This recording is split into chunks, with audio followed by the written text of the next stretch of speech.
हमारी आपकी खिदमत में हाजिर नाज़रीन। आज मैं आपको एक ऐसे कुएं की सैर करवा रहा हूं जो तकरीबन 300 साल पुराना है।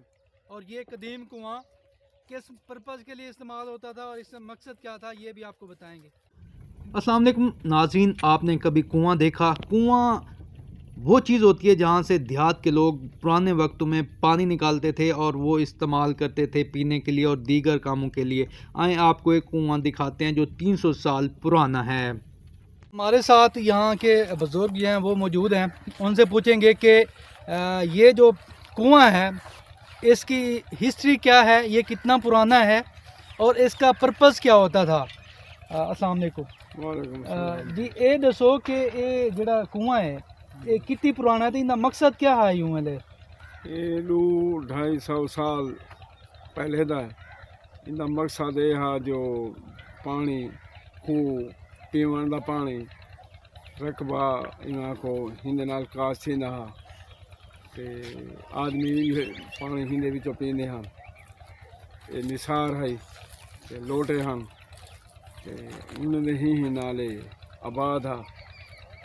ये नाल अनार इन्हों को अंजीर जिमें होने नाल वगैरह है नाल फल साल फ्रूट है हर शे नाल मुहैया है। अच्छा, तुहाडा मकसद है कि जितनी भी फल फ्रूट सब्जियां इत्थे नाल नाल उगदियां हन इथों पानी मतलब वेंदा है। ये भरेंदे किवें हन? तरीका क्या है? तरीका इना ये है जो निसार है लोटे हन तलो पानी भाराने बहर पानी विचींदा हा उंदे विचों वाला इना को कसी है उंदे पानी वेंदा ते पीचदे हैं। ठीक, ओके जेड़ा तुसा सिस्टम है ओ केड़ी शय ते चलदा है?